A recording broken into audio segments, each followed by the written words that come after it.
almost every single meal, every single night was done sitting at the dinner table.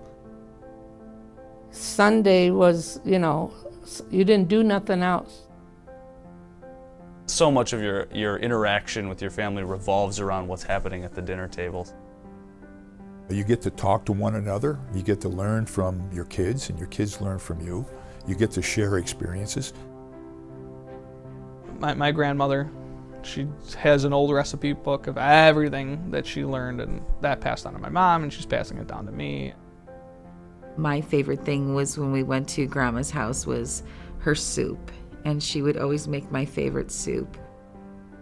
One of my favorites was, it's like a tortellini that's baked with a bolognese sauce and a bechamel sauce. Many times I'll call my sister and I'll say, Sandra, remember Mom used to make such, do you remember how she used to make that? And I'm hoping, my fingers crossed, that she does remember it.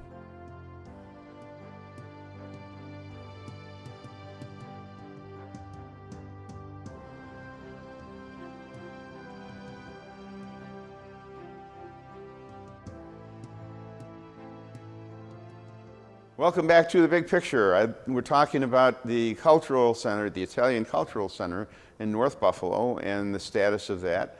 And that video that we just saw, that gives you a little bit of a flavor, no pun intended, of the Italian culture and what it's like, the closeness of Italian families. My guests are the Honorable Sal Martucci, former or retired Supreme Court judge, and the Honorable Tony Masiello, which we all know is former mayor of Buffalo. Welcome back, guys, and that was a wonderful video. Sal, do you know much about how that video came to be? Well, there's a woman by the name of Maria Floss who is extraordinary, and she found a young man equally extraordinary who produced that video and is going to produce more. And it represents not only talent, but heart and soul and passion. And it brings to life all of the values that we're trying to promote at the Cultural Center. It's amazing.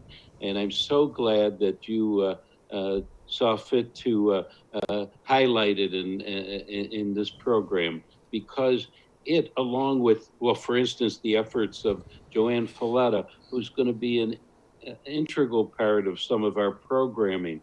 Tommy Iwano at the North Park Theater. We're going to have movies, and we're going to have presentations, beautiful music.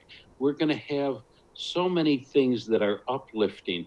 Of course, Nick Sinatra has provided the funding for a little cafe, an Italian cafe in there where you can get real, true, honest espresso coffee.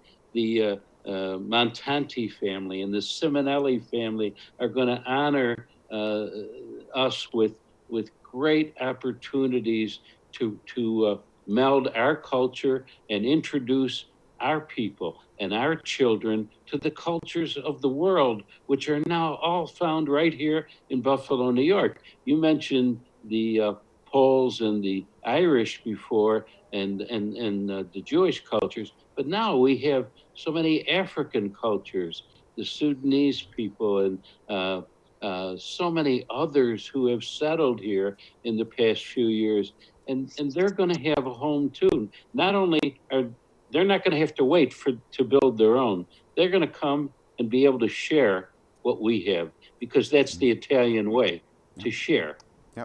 Part of that, for the need of an Italian American Cultural Center, was to provide Italian lessons. Language, you mean? Language lessons, yes. The teaching Italian language. Yeah.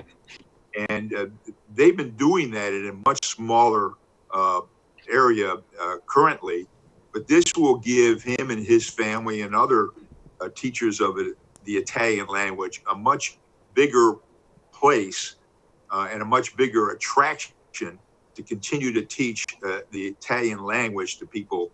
And I was surprised myself how many people participate in that currently, and how many more will when we have a bigger and better facility. Because the language is beautiful. People want to learn it, they want to understand it, and they want to use it. And today, as you may or may know, a lot of millennials, they're not as attached to the Italian-American cultural history as we are. And this will be an opportunity for them to get to know that background and that history, but also to socialize in a cafe, on the premises, with other kinds of Italian amenities there to help re-educate them, help them to learn and understand who they are and where they came from, but also to grow up. When you mentioned that, that was one of the things that my daughter, Judge Amy Martocci, said to me. My favorite judge, by the way. I'm only his second favorite judge. So my daughter is his favorite. She said, what an opportunity to take Juliana right there, not far from the house, to go and learn Italian. That's wonderful. I'm going to do that. So I'm excited about that, as you are, Yeah, one of the great, contradictions, as I had growing up, my dad was the first one in his family that was born in this country, and my mom similar, and they spoke Italian fluently, but around the kids, they didn't. They spoke English because they wanted us to be part of the melting pot. They wanted us to be as American as possible. So the only Italian words I ever heard were when they got really angry with us, and I can't repeat those words on TV. but we'll blame him on your father, not your mother. Yeah. But you know what? Because they wanted to be so American, you lost a little, or at least in my family, well, we lost a little bit of the culture, because they just didn't want us to be outsiders. They wanted us to be Americans, and this is a way to kind of, as you just mentioned, go back to the heritage, to preserve that history, and it's you can't put a price on that. That's part of who we are, and we shouldn't ever lose that. That's where we come from. We're going to be out of time shortly. We're running out of time for this segment, but I want to get to how people can help, how they can donate. We're going to put it on the screen, but tell me a little, Tony, tell me a little bit about how they can donate, or Sal, where they can go and how they can arrange to be part of the process. Not just money, but anything else that we can help, use to help. 1599 Hurdle Avenue, Buffalo, New York. That's the Italian Cultural Center. 1599 Hurdle Avenue, Buffalo, New York, 14216. And John Vecchio, who's been mentioned before, our erstwhile fundraiser, 345-8690.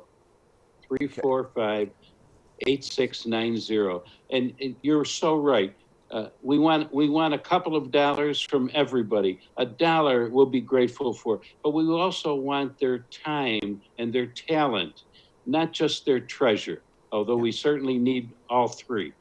I'm sure there's a lot of family history that can come in to play with the displays and stuff. So people who in Buffalo who have things in their attic that they didn't think, they would ever use or have any use for, but it goes to the family tradition and the history. That could be part of this whole thing, couldn't it? But, we want people to come forward with their stories, the stories of how they grew up in an Italian-American family in Buffalo, New York, and Western New York. There's so many great stories that really enrich our heritage and who we are as an Italian-American community here in Buffalo, New York. We want to catalog those kinds of stories. We want people to not only tell them so that others can hear them in the future, but, all of us, Phil, yourself, and the judge, Martocci, and myself, we got tremendous stories about who we are as an American people, an Italian-American people, that we would like to tell so that others will learn from them going forward. Okay. Well, sadly, that's all the time we have on this big picture, but I have been promised that Sal and Tony will join me again soon to discuss the coronavirus lockdown. So stay tuned for that. And guys, I want to once again thank you for being my guests on the big picture. Great conversation, And I want to thank you, the viewers, for watching The Big Picture. And as always, thanks for watching WBBZ-TV. See you next time on The Big Picture.